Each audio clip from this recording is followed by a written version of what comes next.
Glad to have you back, guys. We have been looking at the different types of expository writing, and today our focus is on the email. What is an email? Short for electronic mail, it is a digital message that's sent from one person to another over the internet. Remember that an email can include text, it can include files, images, links, and even signatures.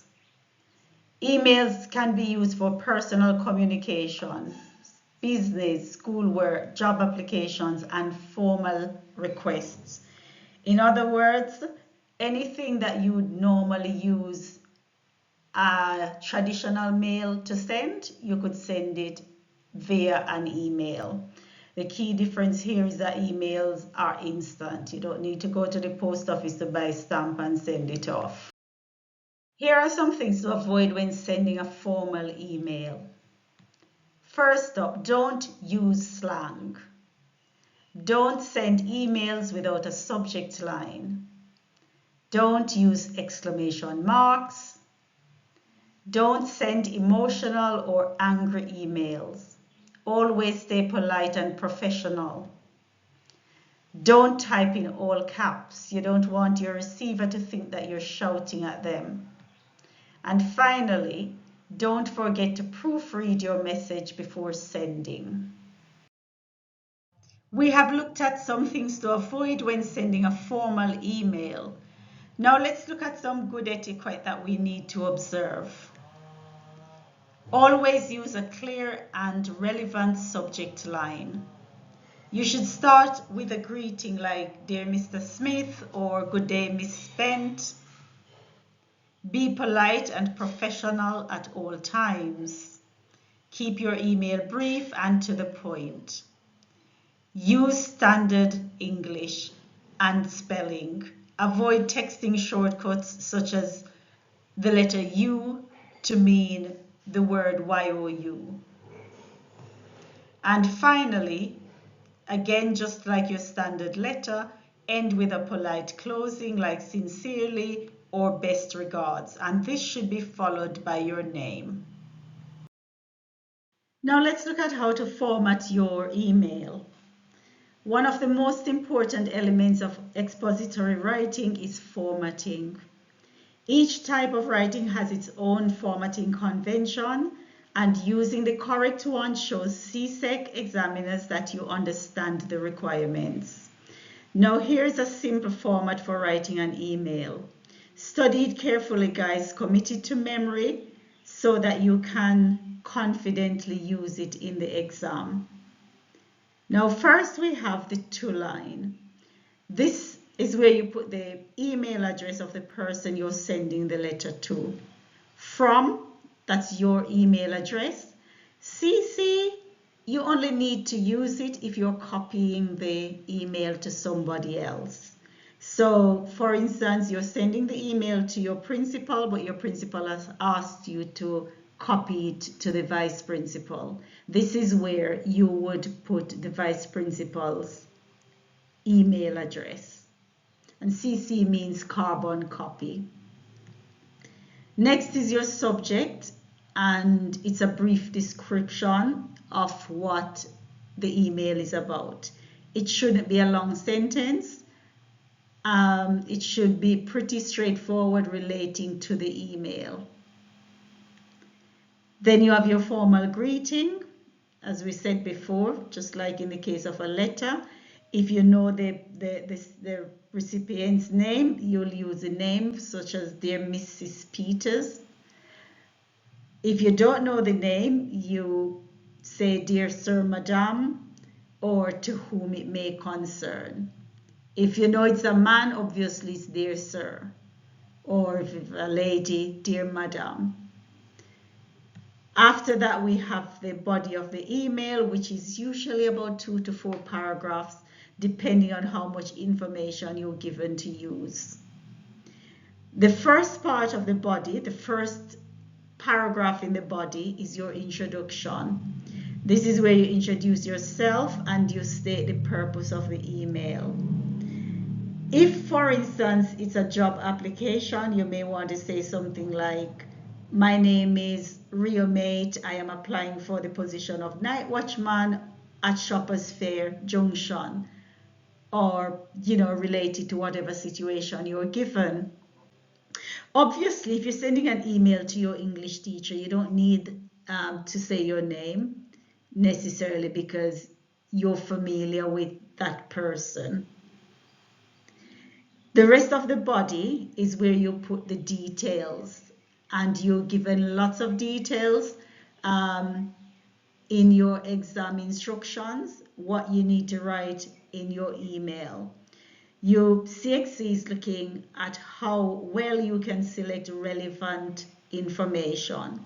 So sift out the information that is not necessary, okay? And fill in, just plug in all the necessary information, get it all there. If, for instance, you have an attachment, make sure you refer to it in the body of your text. It might be the last thing you do. For instance, in the case of your application, you might want to say something like, I am attaching a copy of my resume and my cover letter.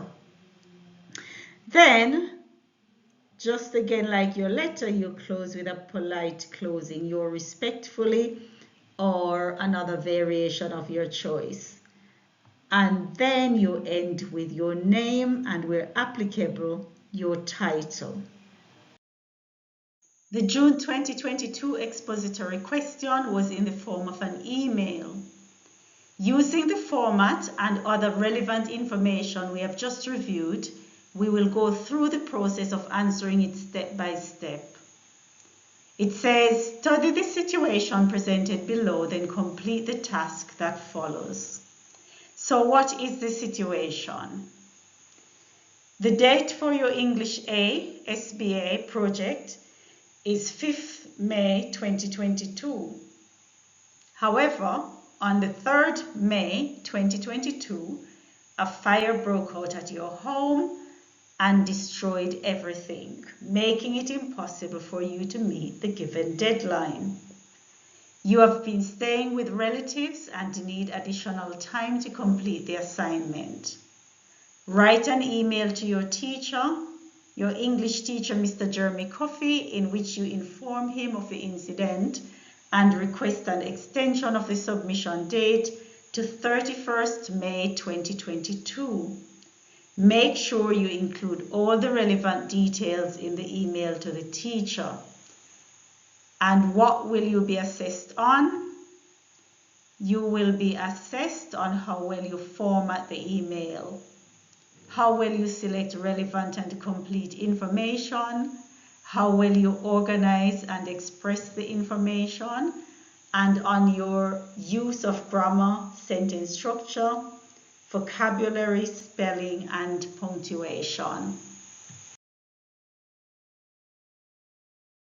Let's go back to the details that we've been given and see if we can select some relevant information to write this email. So first and foremost, why are you writing this email? It's because you're not able to meet the deadline for your SBA, and this project was due on the 5th of May 2022. That's important. Why? There was a fire at your home. You've got to explain that. It destroyed everything. Therefore, it's impossible for you to meet the given deadline. All of that is important to building this case. You're staying with relatives. Obviously, it's going to be inconvenient as well. And you need additional time to complete the assignment. So we also know that your English teacher is Mr. Jeremy Coffey. Now let's look at the task that you have to do. You need to write an email. In this email, you're going to inform him of what took place, which is the incident we just read. And then you're going to request in the same email an extension of the submission date. And the new date you're asking for is May 31. Now it says make sure you include all the relevant details in the email to the teacher. So your task now is to put that in continuous prose. That means you're going to put it in an information in a way, if they put the information in a way that it flows. Think paragraphs, guys. Think paragraphs. Okay, the information must flow. No bullet points here. Here's a sample email based on the exam question we have just reviewed. What I'd like for us to do now is to go through it together and to identify the different elements of the email. Then we can check if all the parts are present and if it's properly formatted. So let's start with the to-line. There we have the email address of the receiver, which is your English teacher. Now CXC does not give you the email address. They want to leave a little room for your creativity. So make an email address up. I've just done one for Mr. Jeremy. That sounds like it could be a school address. Then we have our from line, which has your address, your email address. Next, we have the subject. We want to keep that short and sweet. Request for extension of SBA. Next, our polite greeting, dear Mr. Coffee, followed by a comma. Now we go into the body of our text, and this is where all the action happens. You'll find all the details. The first paragraph is our introduction, and this is something you need to bear in mind. In your introductory paragraph, that first paragraph, Mr. Coffee should have a good idea of what the email is about. Okay? So let's read our introduction and see if that has been achieved. I am writing to inform you of an unfortunate incident that has affected my ability to submit my SBA, my school-based assessment project, by the original deadline of 5th May 2022. Yes, Mr. Coffee should have gotten the message. You need an extension for your SBA. You can't meet the original deadline and something has happened. Something unfortunate. Now let's fill in the rest of the details for Mr. Coffee. Make sure that you include all of the details that have been given. On 3rd May 2022, a fire occurred at my home, destroying all my belongings, including the materials needed to complete my SBA. As a result, I have been forced to relocate and I am currently staying with relatives. Given these unforeseen circumstances, I respectfully request an extension for the submission of my SBA project. I would be most grateful if you could allow me until the 31st of May 2022 to complete and submit the assignment. This additional time would greatly assist me in gathering the necessary resources and completing the project to the best of my ability. We end with a thank you, a nice little clinching paragraph there. Thank you for considering my request. I look forward to your kind understanding and response. Then we have our polite closing. Sincerely, and we have the name of the sender, Leroy James. There's a signature there as well, and we've put his form. We know he's a 5th form student. We've put his form 11A2.